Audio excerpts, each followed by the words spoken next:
అచ్యుతుడితడి ఆదియు అంత్యం. అచ్యుతుడితడి ఆదియు అంత్యం. అచ్యుతుడి యసురాంతకుడు. అచ్యుతుడితడి యసురాంతకుడు. అచ్యుతుడు శ్రీ వెంకటాద్రి మీదనిదే. అచ్యుత అచ్యుత శరణనవో మనస. అచ్యుత అచ్యుత శరణనవో మనసా.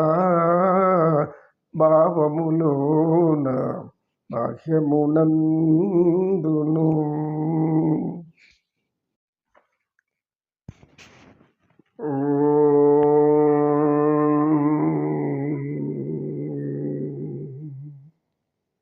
జై శ్రీ. ఏంటి సందేహం?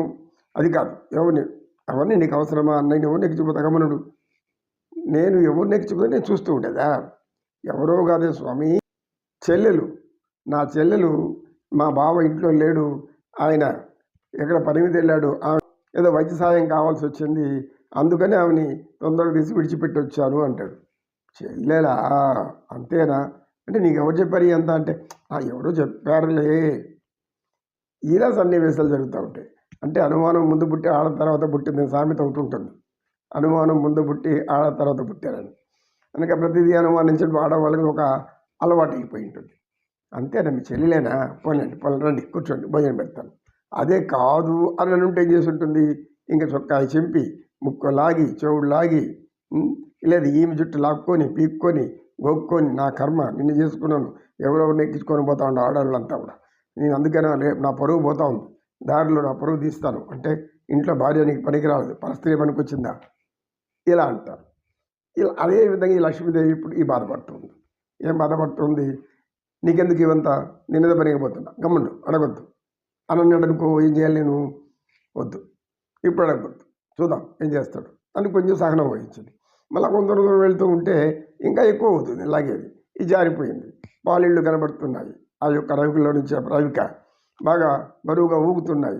సిగ్గుతో కుషించుకుపోతుంది ఆ తల్లి. ఏమి ఇదంతా కూడా కనబడుతుంది. ఈ పక్క నారదుడు ఉన్నాడు, ఈ పక్క గరుడు మంత్రుడు, ఇంత అందరూ వస్తున్నారు. ఎలా ఏం చేయాలి నాకు అనేసి దాన్ని రక్షించుకోవడానికి ముందుకు వంగుతుంది. ఆ ముందుకు వంగడంలో చీర కొద్దిగా జారుతుంది.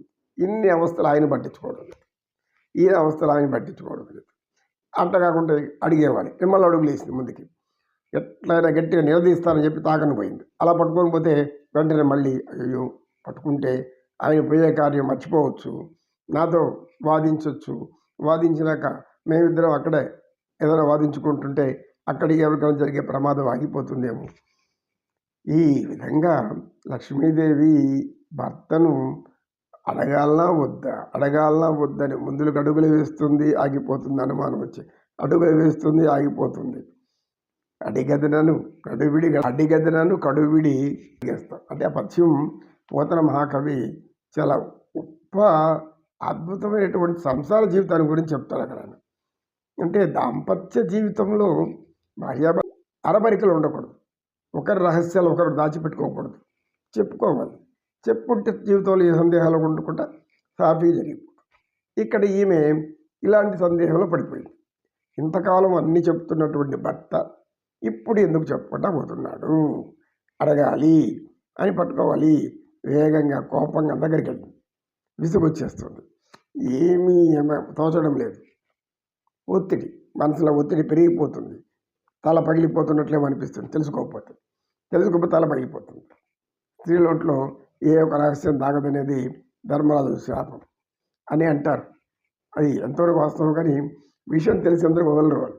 ఎవరో పక్కింటే వస్తుంది ఏమో ఆ పక్కన వాళ్ళకి ఏదో సంబంధం వచ్చింది కూతురికి, ఆ సంబంధం దేనివల్లనో చెడిపోయింది.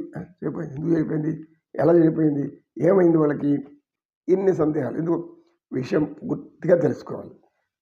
ఎవరి విషయంలో మనకెందుకు అనుకునేది లేదు, అందరి విషయాలు కావాలన్నమాట. కొంతమంది మన విషయాలు మనకే చాలు మన తృప్తిగా ఉంటామని కొంతమంది ఉంటారు. కొంతమంది అసలు పట్టించుకునే వాళ్ళు కూడా ఉండరు. ఇలా వద్దనుకున్న చెప్పేవాళ్ళు అధికంగా ఉంటారు వచ్చి. కనుక ఇక్కడ లక్ష్మీదేవి అవస్థ ఇలా ఉంది. తర్వాత ఏం జరిగిందో కాసంత విశ్రాంతి తీసుకొని మనం అలా చెప్పుకుందాం. నమో కృష్ణ, నమో కృష్ణ. కృష్ణం వందే జగద్గురుం, శ్రీకృష్ణం వందే జగద్గురు.